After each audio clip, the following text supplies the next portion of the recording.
Daughter reported missing leans on Comatose father's hand. He wakes up instantly and cries upon seeing her.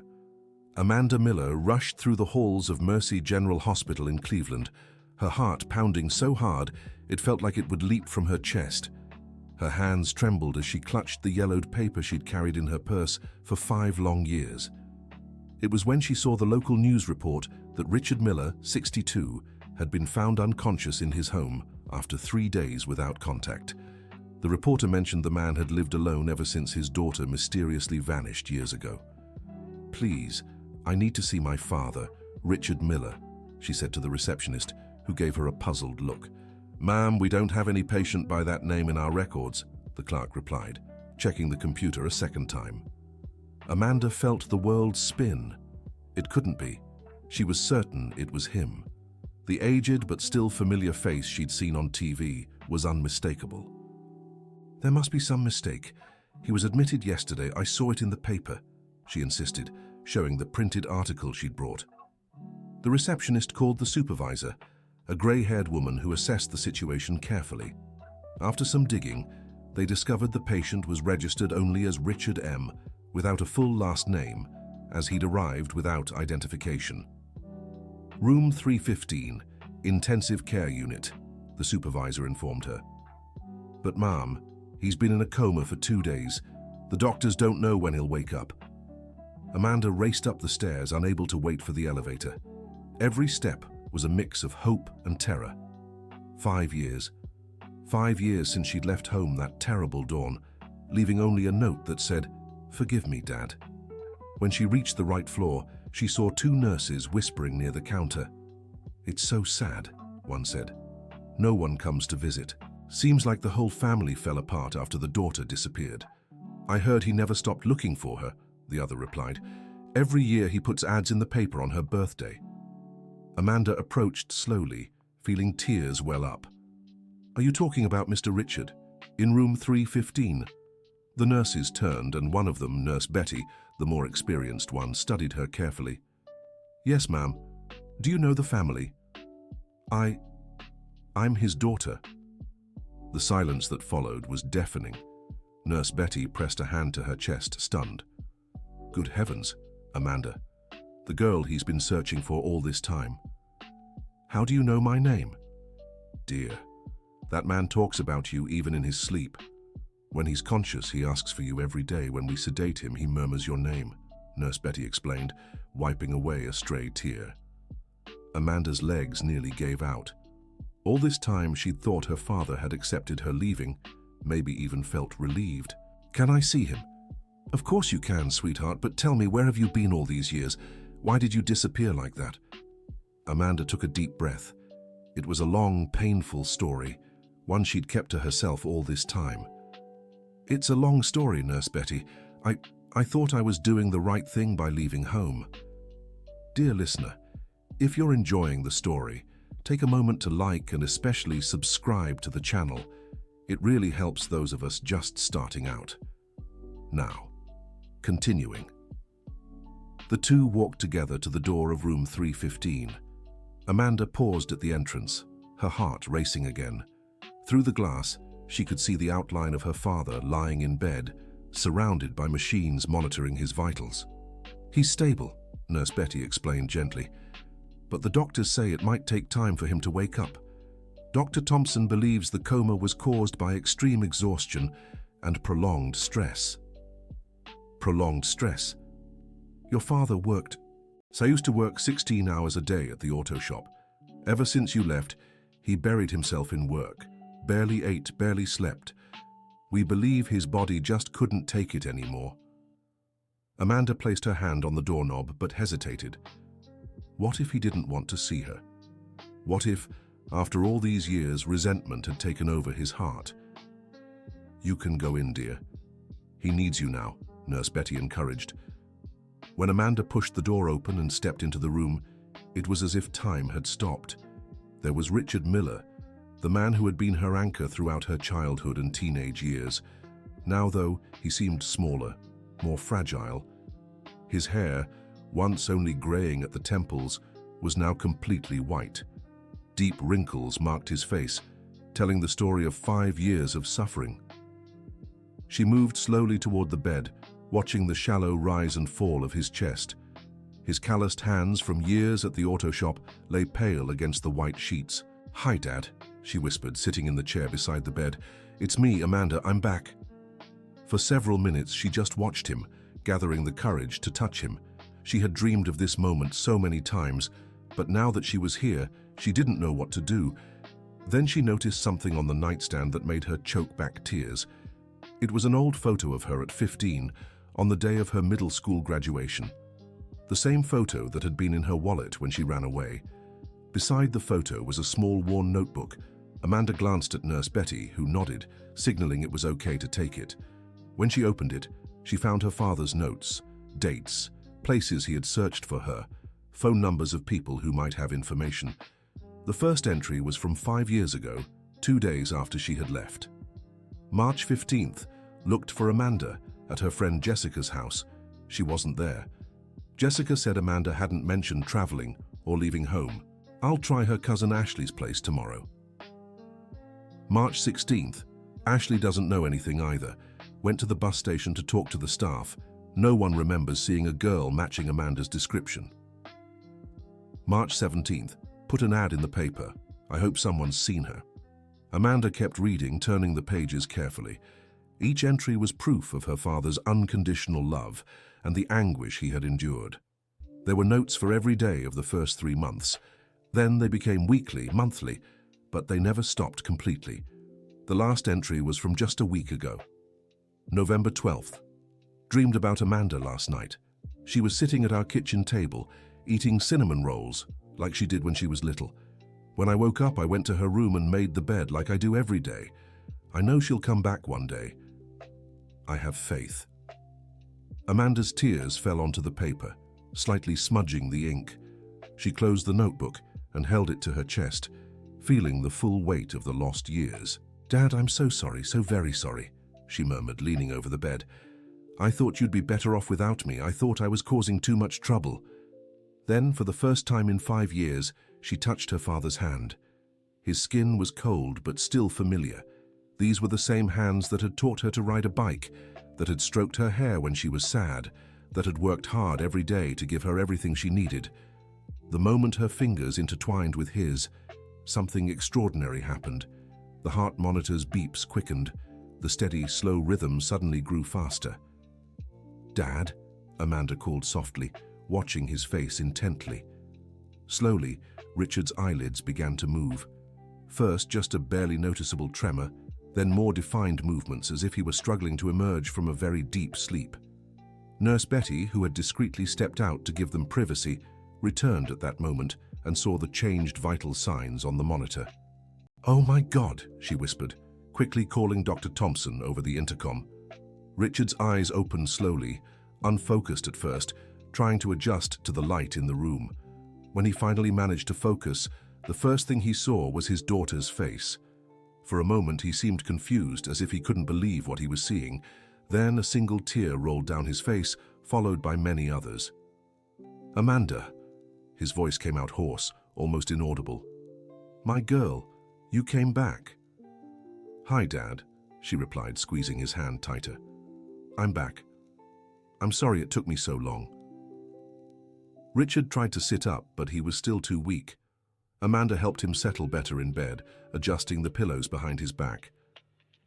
"I knew you'd come back," he said, his voice clearer now. "Every day I knew." Dr. Thompson entered the room at that moment, surprised to find his patient awake and talking. He was a young man, in his early 30s, who had dedicated himself intensely to Richard's case. "Mr. Miller, what a wonderful surprise," the doctor said, quickly checking the equipment. "How are you feeling?"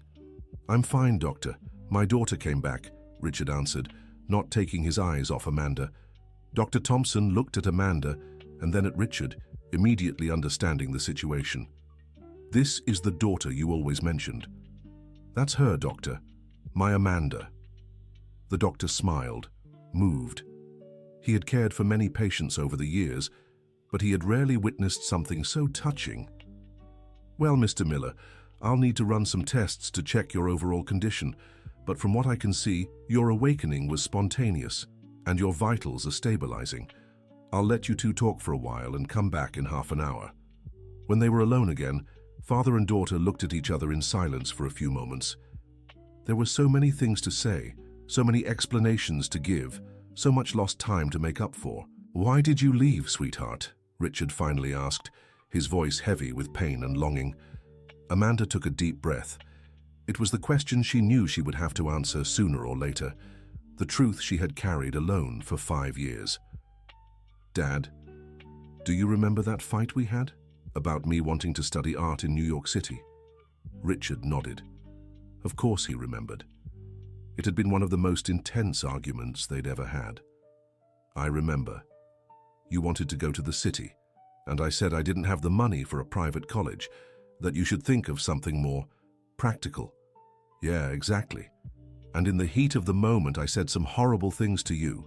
I said you didn't understand me, that you didn't support my dreams."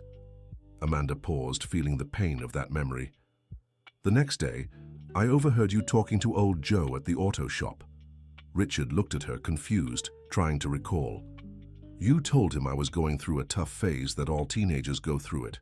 You said you'd try to get some extra money to help me with college, but it would be hard because the shop wasn't making much." Amanda continued, tears welling in her eyes again. "And then old Joe asked if you weren't sacrificing too much for me." Richard began to understand where this was going, and his heart clenched. "And you answered. You said sometimes you wondered if I wouldn't be happier living with godmother Susan in New York City, that she could give me more of what I wanted." "Amanda, I thought you were tired of me, Dad. I thought I was a burden on your life. So I decided to leave, but not for New York City. I went to Pittsburgh, got a job at a diner and a little place to live." Richard closed his eyes, feeling the weight of understanding.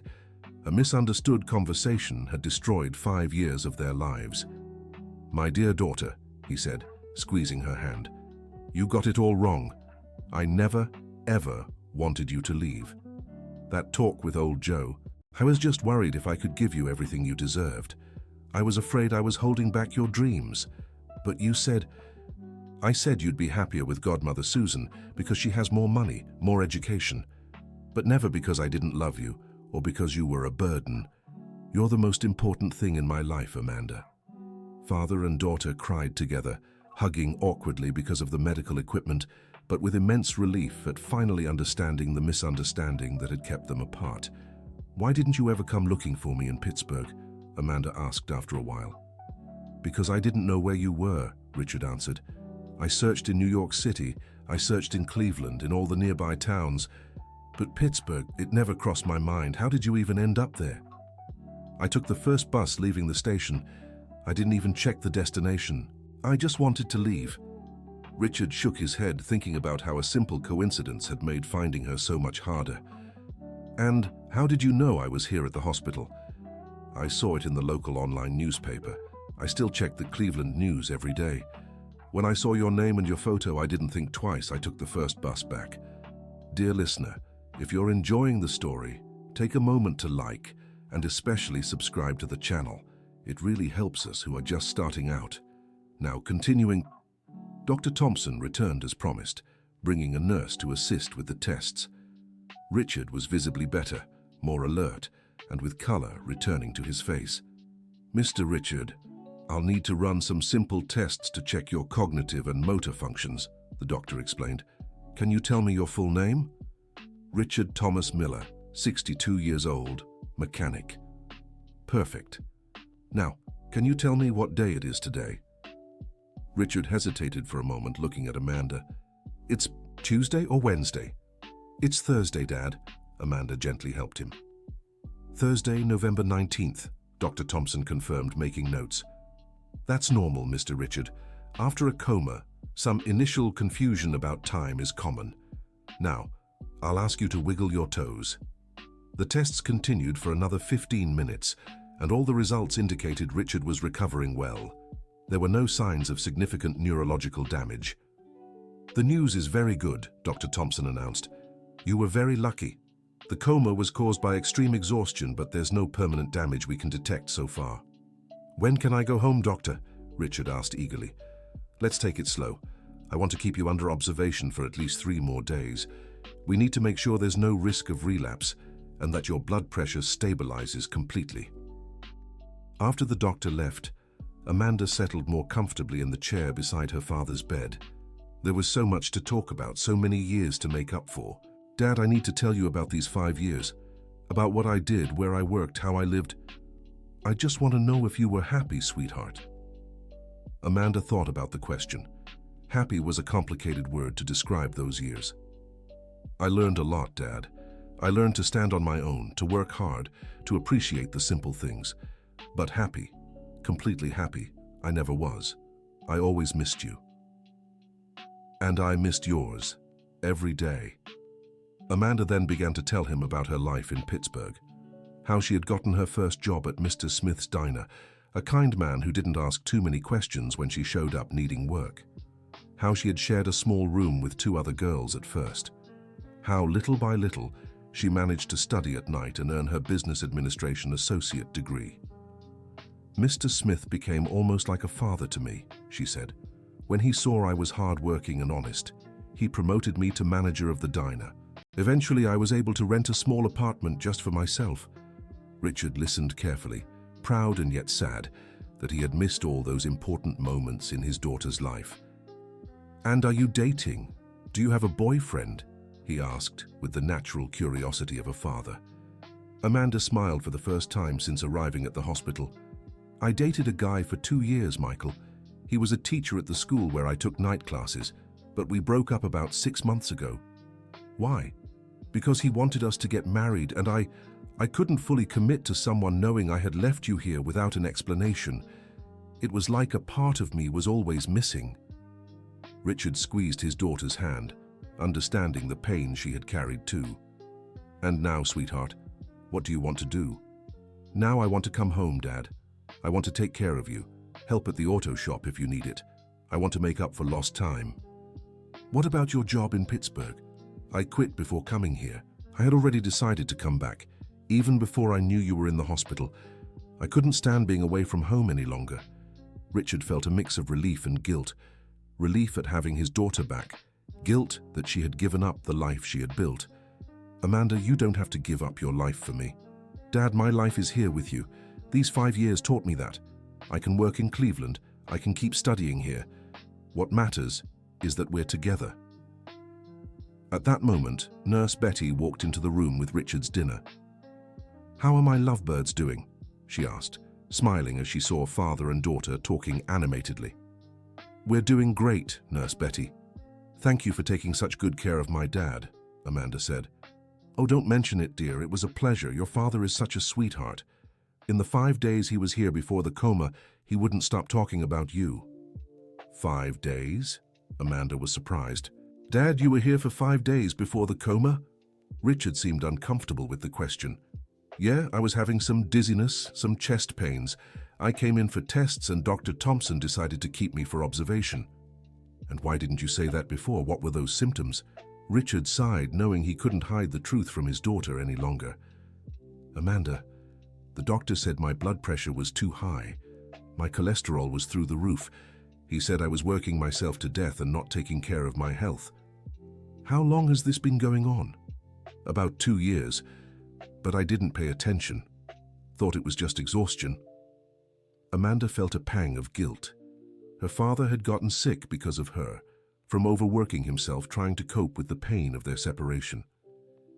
"Dad, you have to promise me something right now. Promise me you'll take care of your health, that you'll do all the tests the doctor orders, that you'll rest when you need to. I promise, sweetheart, but you have to promise me something too." "What?" "Promise you'll never leave again without talking to me first. That if you have any problems, any doubts, we'll work through them together. I promise, Dad." They sealed the promise with another hug. Nurse Betty watched the scene, moved, wiping tears with the sleeve of her scrubs. That night, Amanda stayed at the hospital. The nurse had managed to get a recliner for her to sleep beside her father's bed. Not that she could sleep much. She kept watching Richard, still haunted by the fear of losing him. Around 2 in the morning, Richard woke up and saw her there, keeping watch over him. "Amanda, you need to rest." "I'm fine, Dad. I can't sleep anyway." Come here, he said, making room on the bed. Lie down beside me, like you used to when you were little and had nightmares. Amanda hesitated for a moment but then agreed. She carefully lay down next to her father, resting her head on his shoulder, just as she had in childhood. Dad, I missed you so much, she murmured. Me too, sweetheart. Every day. Do you remember the stories you used to tell me before bed? I do. The ones about the brave princess who saved the kingdom. I always imagined I'd be that brave someday. But when I left home, I realized I wasn't brave, just a scared girl running from her problems. Amanda, you were brave.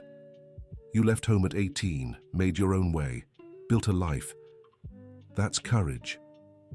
But I hurt you. And I hurt you too, without meaning to. Let's forgive each other and move forward, okay? Okay, Dad. They whispered quietly in the dim light of the room until sleep finally came for both of them. For the first time in 5 years, father and daughter slept peacefully, knowing they were together again. The next morning, Dr. Thompson made his rounds and found the two sleeping side by side. He smiled and decided not to wake them. He knew this was an important moment of healing, not just for the body, but for the soul. When Amanda woke a few hours later, she found Richard already awake, watching her fondly. Good morning, sweetheart. Good morning, Dad. How are you feeling today? Much better. I think it was the best night's sleep I've had in 5 years. Dr. Thompson appeared shortly after, accompanied by a nutritionist and a physical therapist.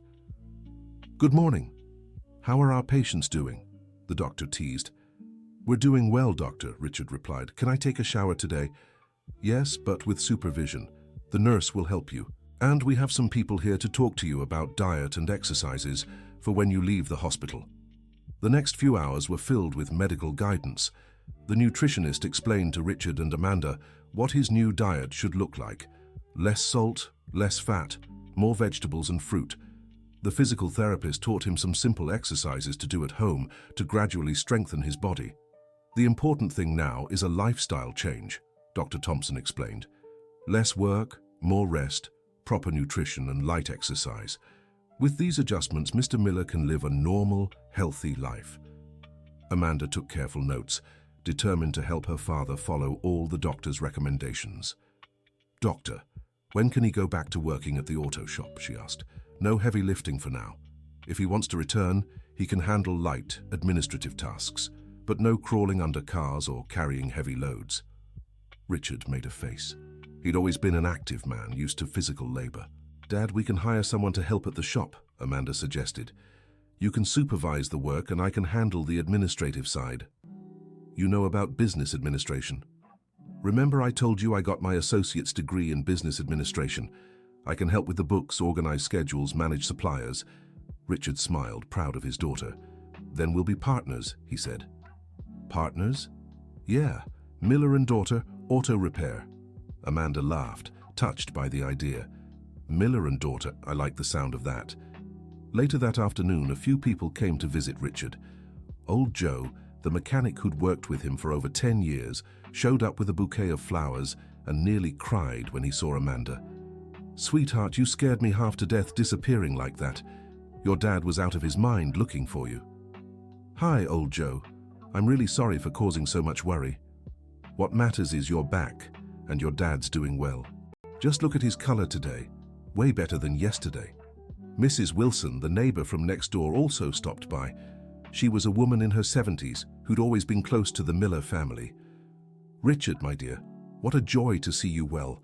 And Amanda, my heart's granddaughter. How you've grown into such a beauty. Hi, Mrs. Wilson. How are you? I'm fine, sweetheart. But tell me, are you staying? You won't leave again? I'm staying, Mrs. Wilson, for good. Thank goodness, because your father here nearly lost his mind without you.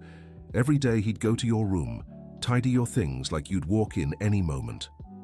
Amanda looked at her father, moved by yet another show of his love and hope. By the end of the day, when the visitors had left and Mercy General Hospital grew quieter, Amanda and Richard could finally talk more about the future. Dad, I was thinking, once you're discharged, how about we take a little trip? Nothing too far, but maybe a few days at the beach so you can rest.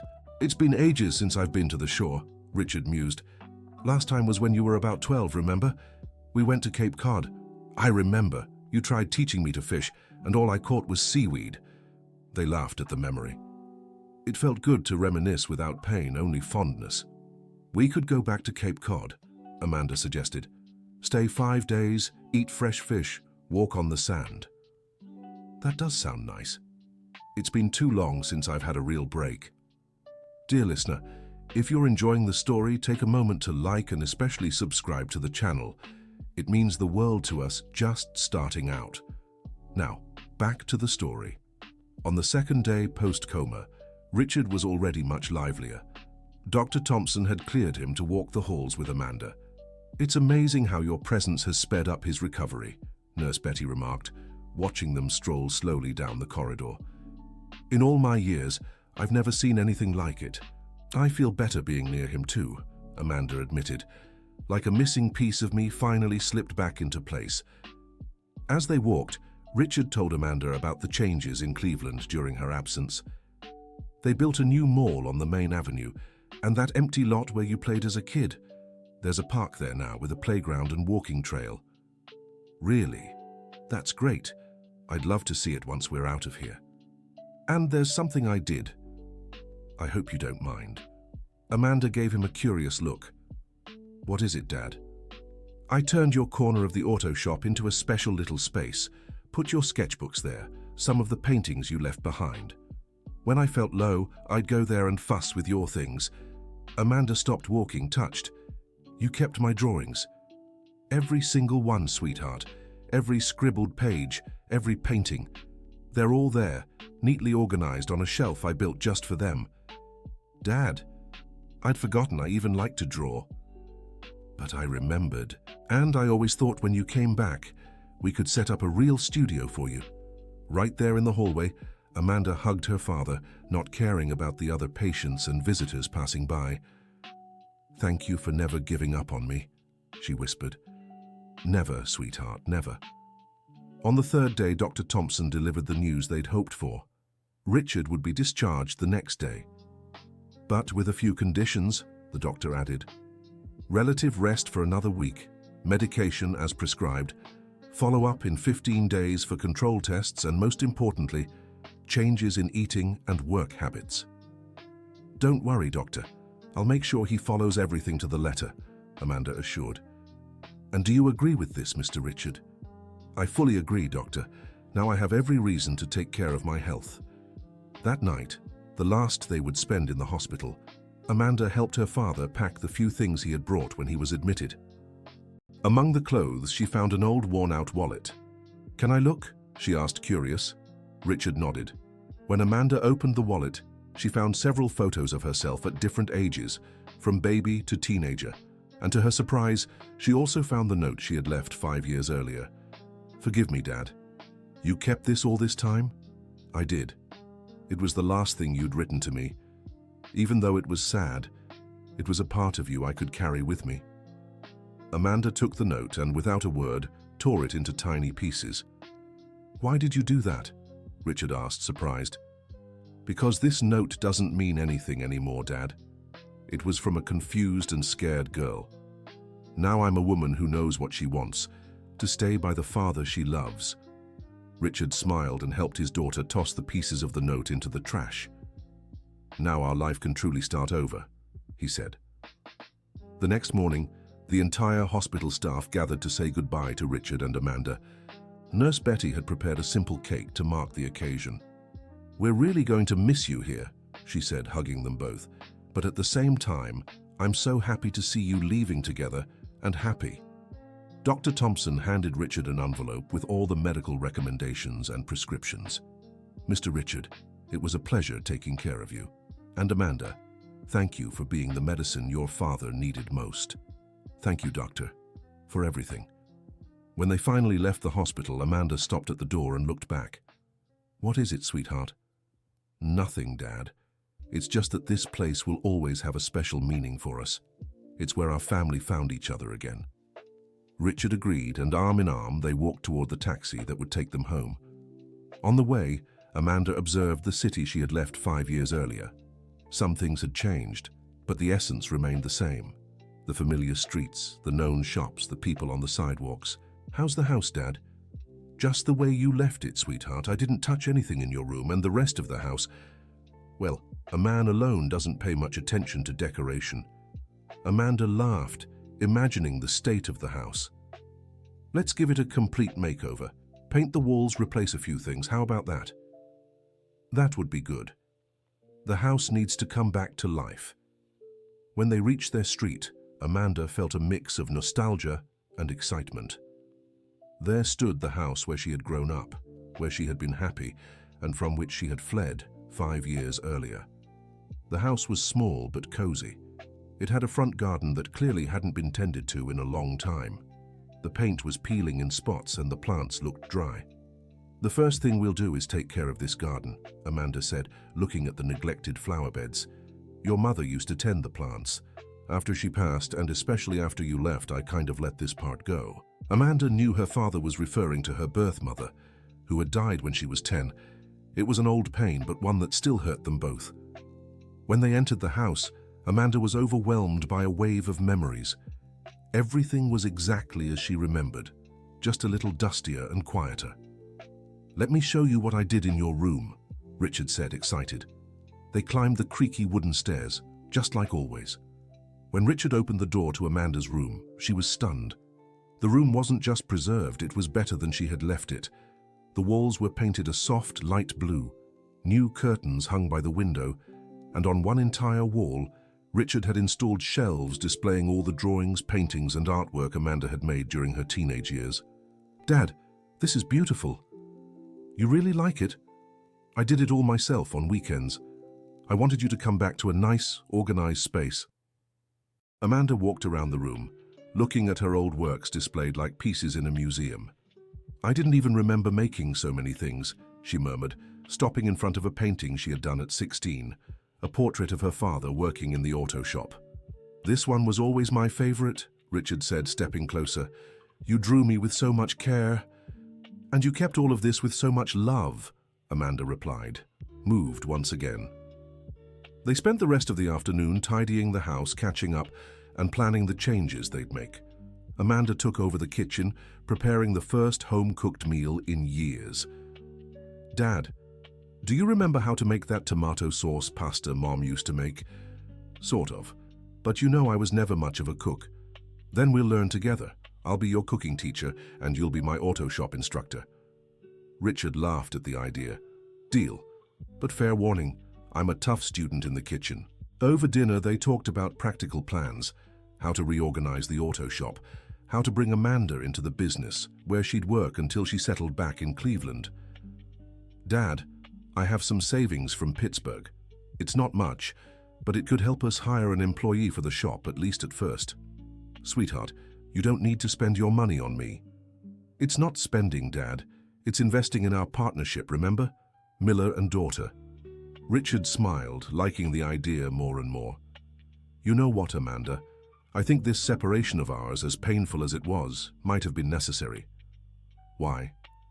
"Because you grew up, matured, learned to stand on your own, and I learned to value what really matters in life. Maybe if none of this had happened, we'd never have this talk about being partners, about taking care of each other."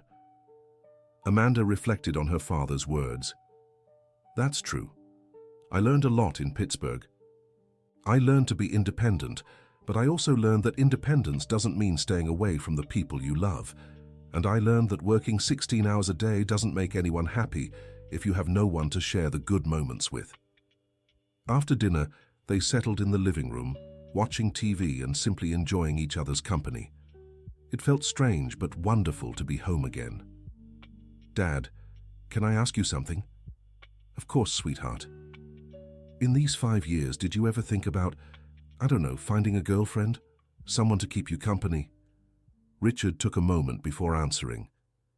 "There was one person, Ms. Barbara, who works at the downtown stationery store. She showed interest, and I even went out for coffee with her a few times. And I realized my heart wasn't available. Part of me was here, taking care of the house, working, but a big part was lost somewhere, searching for you." Amanda leaned over and kissed her father's forehead. "I'm back now, Dad. Your heart is whole again." "And yours, sweetheart. Won't you miss Michael?" Amanda thought about her ex-boyfriend who had been important in her life but had never fully filled the emptiness she felt. "You know, Dad, Michael was a good man, but I don't think I ever fully gave myself to him because I knew there was unfinished business here. Now that I've resolved it, who knows? Maybe I'll find someone special to share my life with." "I'm sure you will, sweetheart. You're a beautiful, smart, hard-working woman. Any man would be lucky to have you. But right now, my priority is taking care of you and our business. Our business will be fine, Amanda. I'm certain of it." That night, for the first time in 5 years, Richard slept deeply, free from the nightmares that had haunted him. And Amanda, in her lovingly renovated room, also slept peacefully, knowing she was finally home. The next morning, they went together to the auto shop. Amanda wanted to see the current state of the business and start figuring out how she could help. The shop was just 2 blocks from home, in a rented building Richard had maintained for over 15 years. When they walked in, Amanda was hit by nostalgia from the scent of oil and metal that had always defined her father's workplace. "Does old Joe still work here?" she asked, eyeing the tidy workbenches and tools in their places. "He sure does. He's been running things since I got sick. A trustworthy man." "And how's business?" Richard showed her a folder with records from the past few months. Amanda, with her business administration experience, quickly analyzed the numbers. "Dad, business is good, but the finances need work. Expenses aren't well controlled, and some bills are overdue." "Yeah, I was never much for paperwork. Always preferred handling things with a handshake and a conversation." "That's good for keeping customers, but to grow we need structure. I can handle that part." They spent the morning organizing the shop, with Amanda jotting down ideas for improvements. Richard watched her work, impressed by his daughter's competence. "Where'd you learn all this?" he asked, seeing her reorganize the scheduling system. "From my associate's degree and working at Mr. Smith's diner. He taught me a lot about hands-on management." "Sounds like Mr. Smith meant a lot to you." "He did, Dad. In many ways, he was like a father to me. I'd love to invite him over to meet you someday." "I'd be happy to. Anyone who cared for my girl is welcome in our home." When old Joe arrived for work, he was surprised and thrilled to see Amanda at the shop. "Girl, so good to see you here. Your dad wouldn't stop saying you'd come back and work with him one day." "Well, old Joe, his dream came true." "So how's it gonna be? You handling the office side?" "Exactly.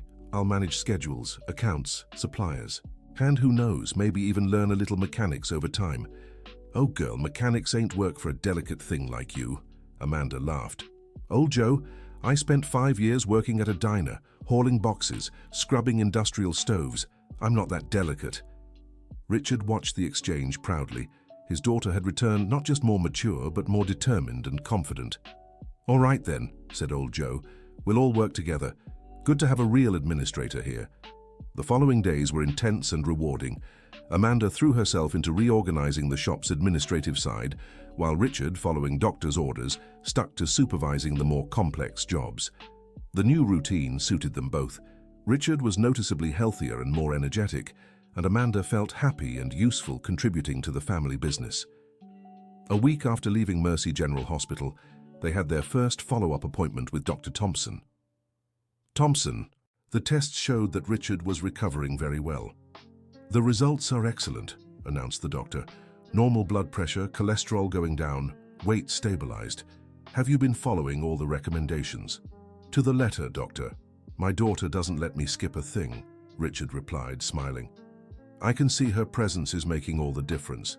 Keep it up, Mr. Miller. In another 2 weeks, you can return to your normal activities, always in moderation."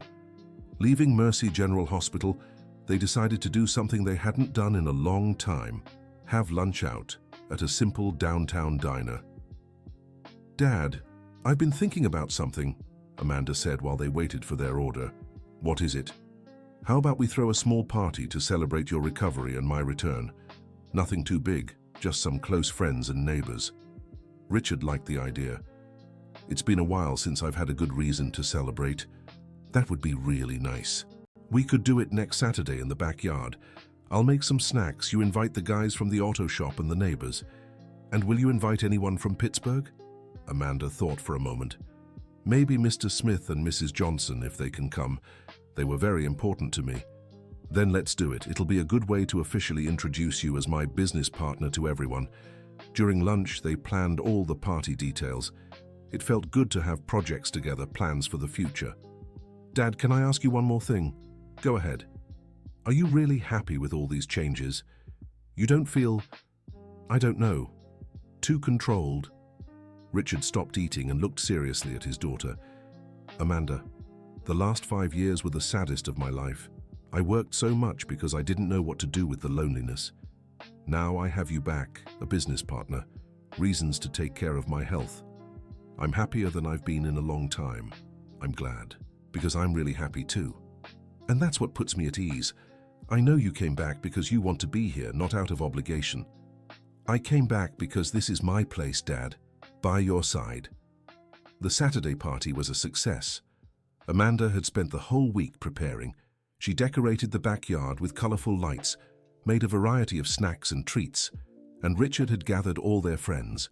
Mr. Smith and Mrs. Johnson came from Pittsburgh and were welcomed like family.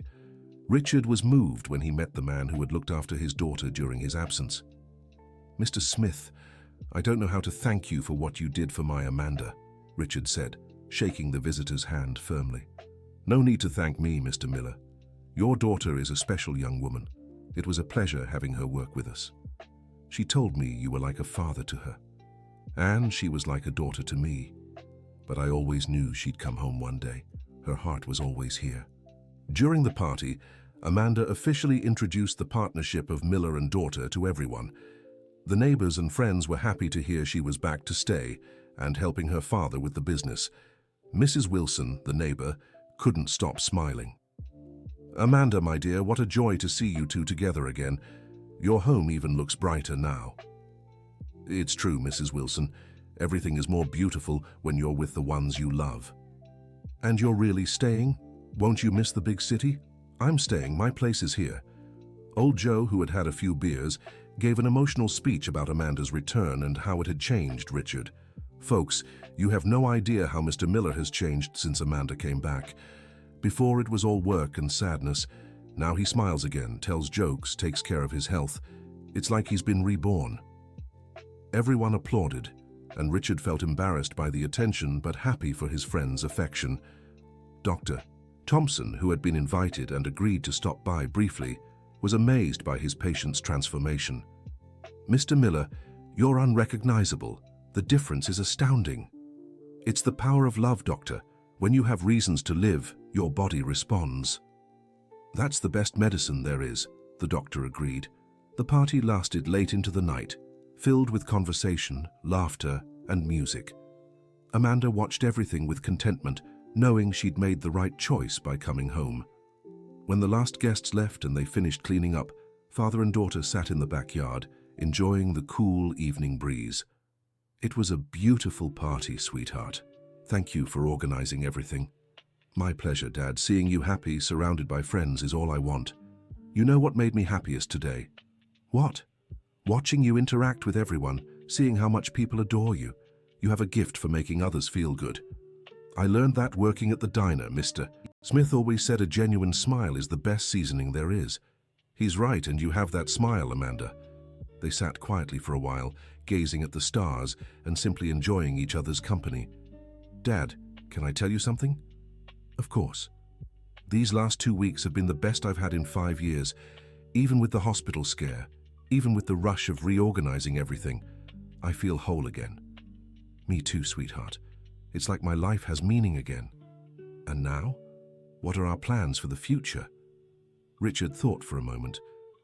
Our plans are simple. Work together, take care of each other, be happy, and maybe expand the auto shop, hire more people, help Miller and daughter grow. I love that idea, and I want to start drawing and painting again. I've missed it so much. Let's set up a real studio for you. How about we turn the guest room into an art space? Really? You'd do that? Of course. You're talented, Amanda. Always have been. It's important to nurture that. Amanda hugged her father, moved once again. Thank you for always believing in me, Dad, even when I didn't believe in myself. I'll always believe in you, sweetheart. You're my pride. 2 more weeks passed, and father and daughter had settled into their new routine. Richard had returned to work at the auto shop, but now with reduced hours and always supervised by Amanda, who made sure he didn't overdo it. The Miller and daughter partnership was working.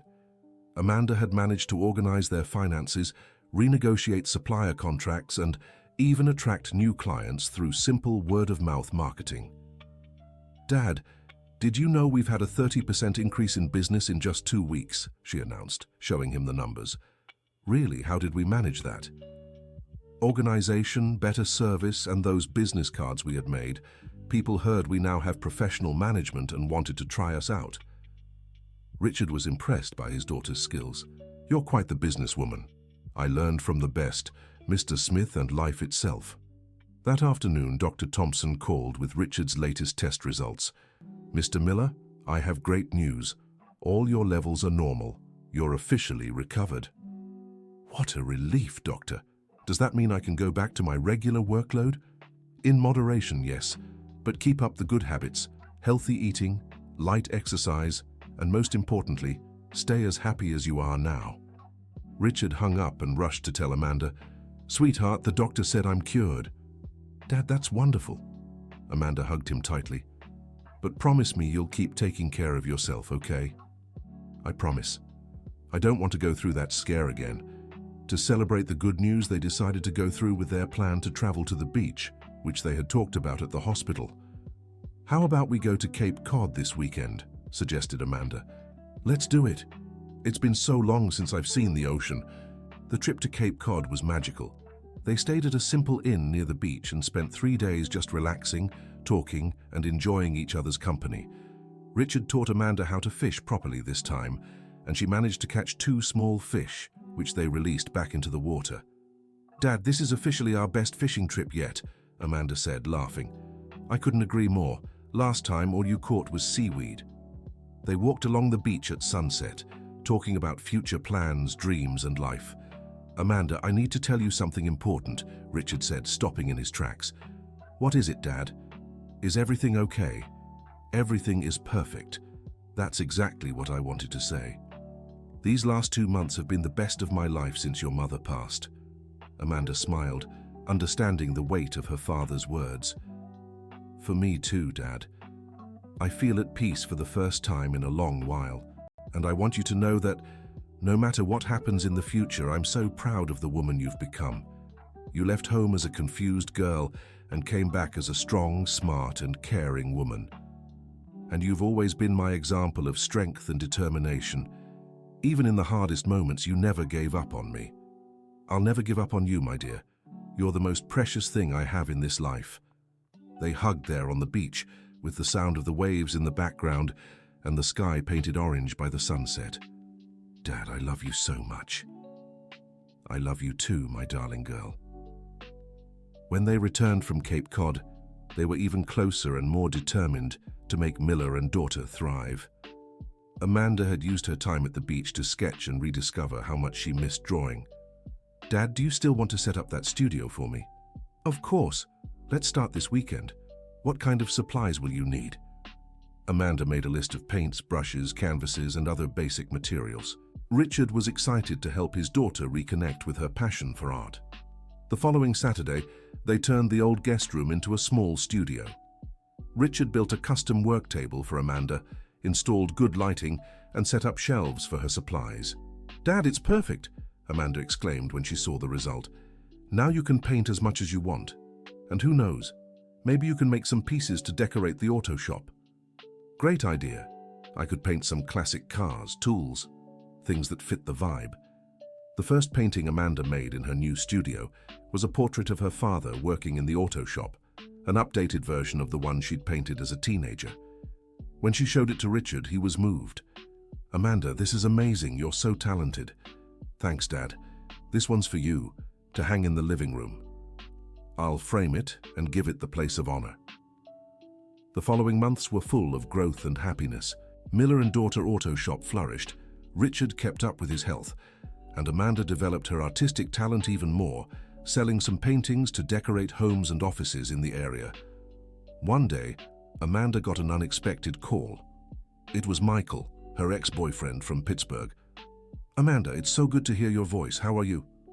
"Hi, Michael. I'm doing well, thanks. And you?" "I'm good too. Mr. Smith told me you moved back to your hometown. How are things there?" Amanda briefly shared about coming home, her partnership with her dad, and his recovery.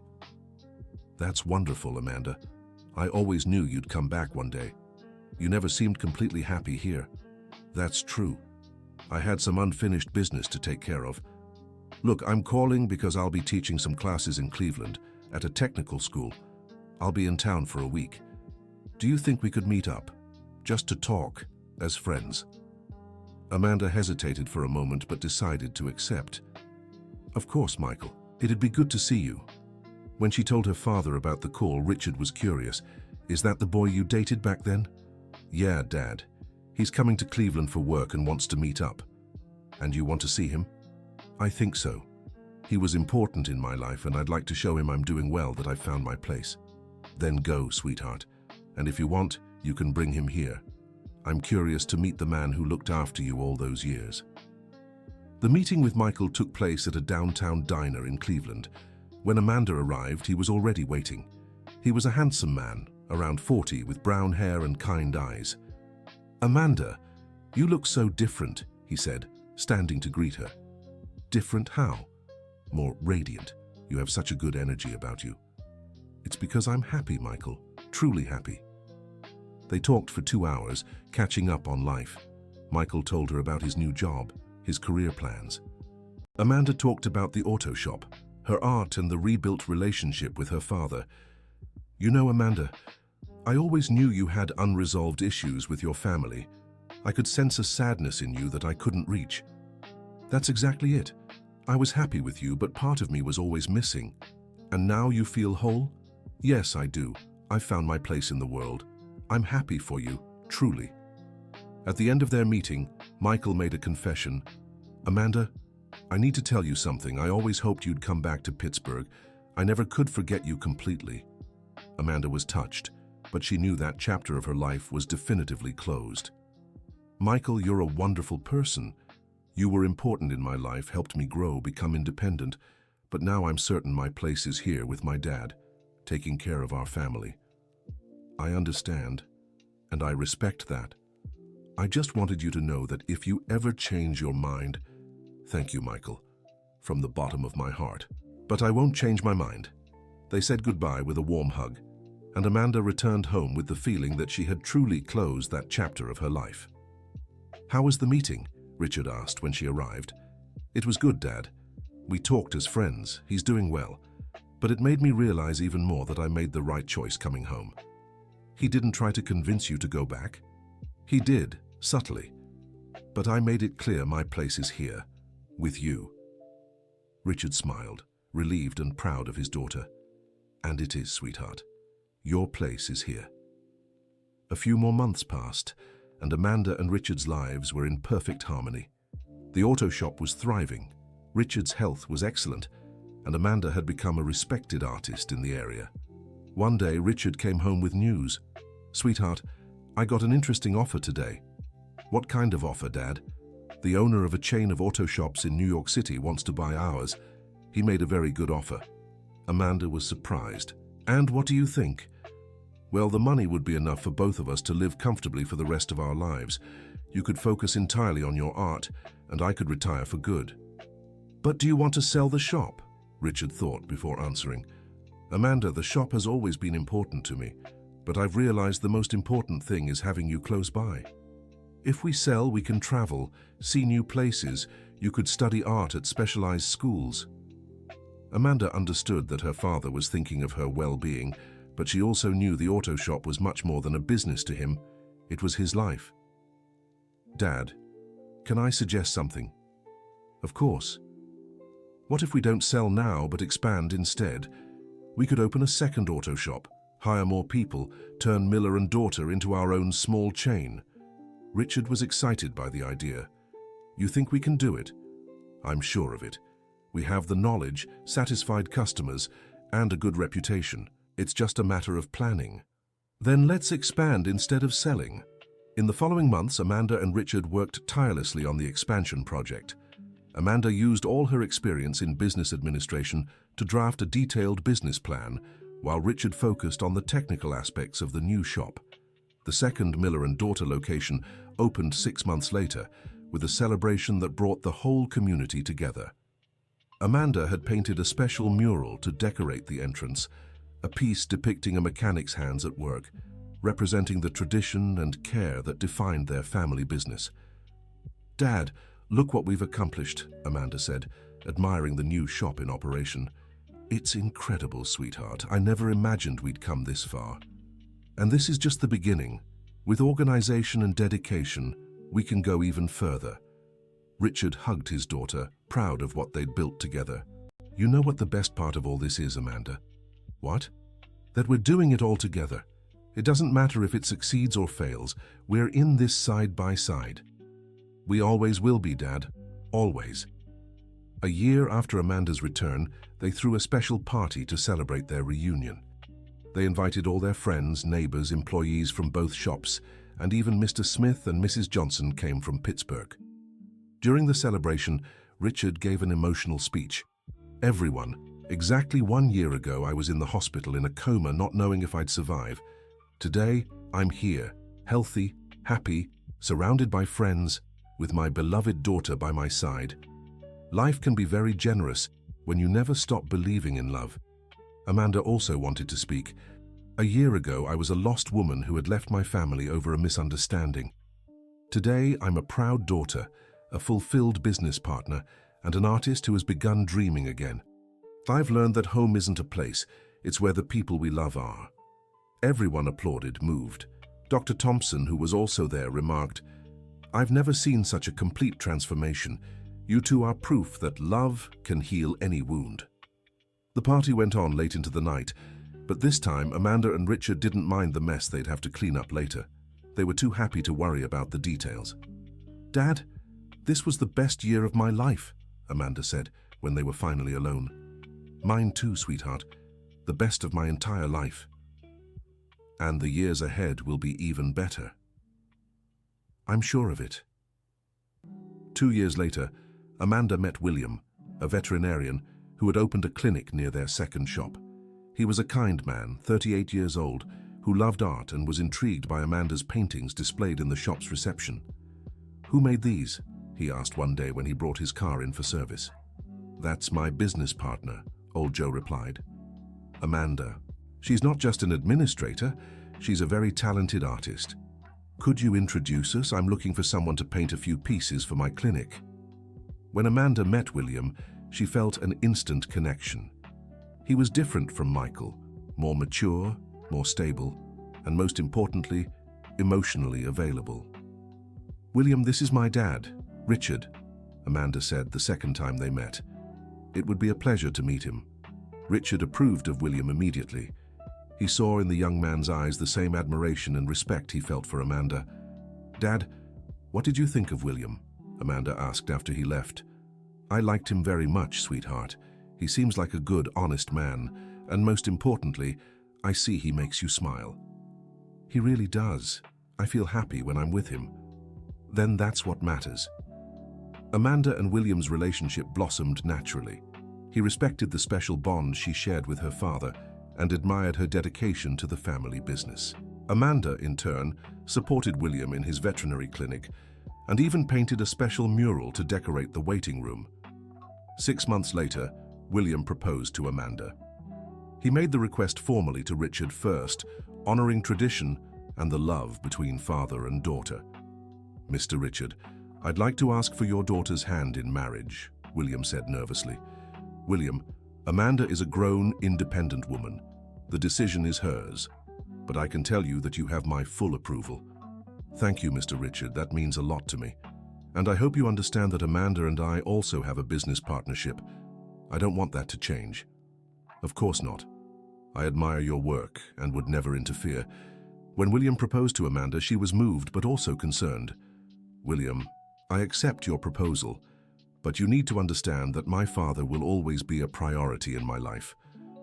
I understand perfectly, Amanda, and I hope he'll be a priority in our life together too. Amanda and William's wedding took place 8 months later, in a simple but emotional ceremony at the church where Amanda had been baptized. Richard walked his daughter down the aisle with tears in his eyes. "Dad, thank you for never giving up on me," Amanda whispered before reaching the altar. "Thank you for coming home, sweetheart."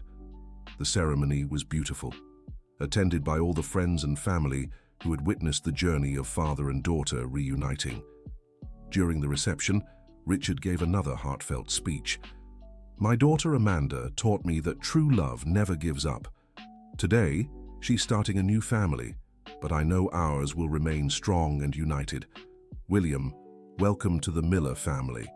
William responded, "Mr. Richard, I promise to care for Amanda with the same love and dedication you've always shown her." After the wedding, Amanda and William moved into a house near Richard's, and she continued managing the operations of Miller and Daughters auto shops. William became not just a son-in-law, but also a close friend to Richard. 3 years after their reunion at the hospital, Amanda became pregnant. When she shared the news with her father, Richard cried with joy. "Dad, you're going to be a grandfather." "My dear girl, what happiness. How are you feeling?" "I'm good, a little nauseous, but so happy." "And William?" "He's over the moon. Says he wants to teach the baby to love animals from an early age." Richard hugged his daughter, thinking about how life had completely transformed. "Amanda, remember when you touched my hand that day at the hospital?" "Like it was yesterday, Dad. In that moment, I woke up to a new life. And now that life is growing even more with the arrival of my grandchild." "Or granddaughter, Dad. Or granddaughter. Doesn't matter. What matters is our family is growing." The end of the story.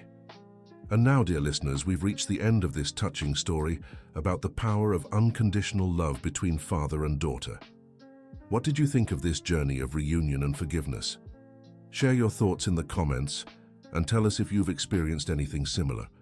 If you enjoyed the story, don't forget to like and subscribe for more heartfelt tales like this one.